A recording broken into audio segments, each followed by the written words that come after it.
Today I'm going to show you how to get the rust effect on your jelly plate. It's surprisingly easy and really simple to do. So grab your beverage and let's turn some paper into weathered metal.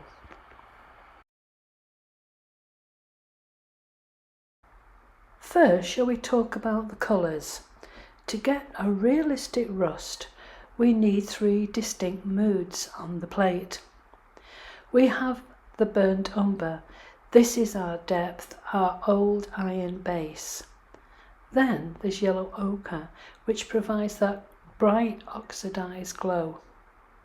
And finally, my favourite part, the greens and the bluey turquoises. You'll see me use them in a few moments' time.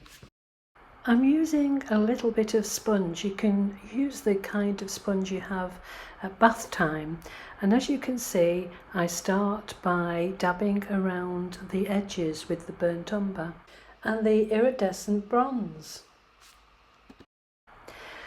I go quite heavily around the perimeter.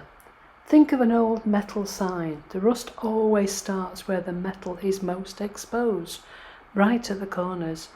Don't worry if it looks a little bit dark, we'll build in layers of time up here. And now for the centre. I'm going to use a combination of green and blue, and I'm going to use the same sponge and just dab around in the centre. Don't worry if you didn't find it easy to read what the colours are that I'm using. I'll leave all the names and the brands in the description below, so you'll be able to see that when you've got more time. I'm going to start concentrating on the middle, and now I'm going to use some greens and blues, and using the sponge I dab around the centre of the jelly plate. You could actually spray some water on this plate now and it would bead up and make a different pockmark effect. Now I'm going to actually cover that and how to do it more extensively in the next video that I'm going to upload. So if you haven't already subscribed, then why not do it now and hit that notification bell so that as soon as I upload the next video on the rust effect, you'll be able to watch it and see what effect the water makes on your jelly plate and the rust effect. So I've put a little bit of the yellow ochre on top of the plate again, rolled it over very lightly with my brayer, and I'm going to pull the print.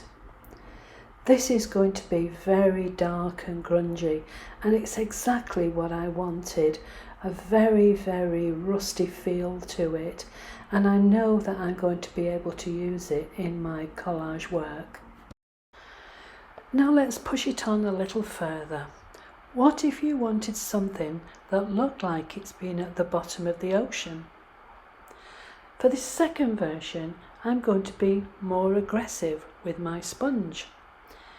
And if you found your colours are getting a bit muddy, which is a common fear, the trick is to stop, let it sit for a few seconds, and then dab a tiny bit of fresh yellow ochre right on top of the mud. It will lift the layer and bring back that glow.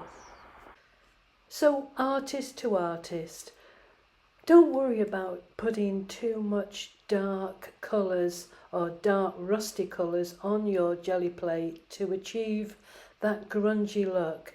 Sometimes around the perimeter the darker the better, so just don't hold back, have a go, try. It's only a piece of paper and some paint. So as you can see, I've started off by putting the yellow ochre all over the jelly plate.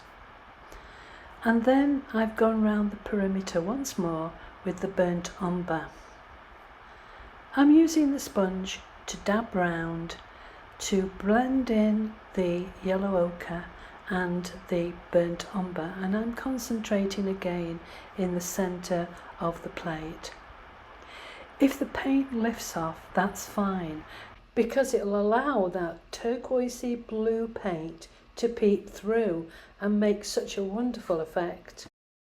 So now I'm getting brave and I'm going to put more burnt umber around the edges. I'm not frightened of that dark colour anymore, and the more I put on, the more I know it's going to have that authentic rusty effect when I pull the print. And now the finishing effects with that lovely turquoisey blue. I know this is going to peek through all those areas that I lifted off with the sponge, and this is going to give it that lovely effect that I'm looking for.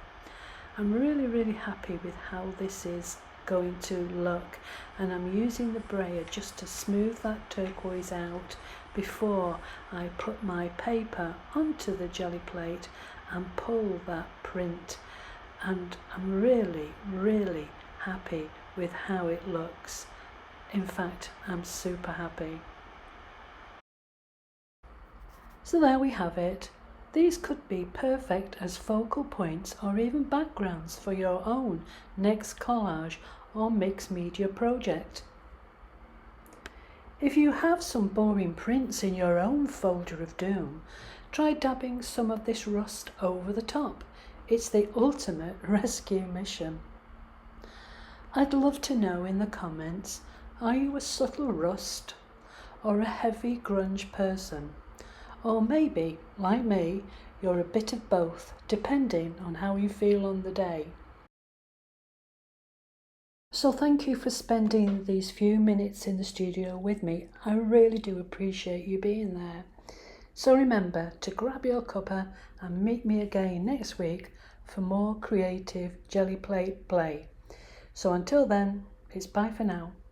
Bye bye.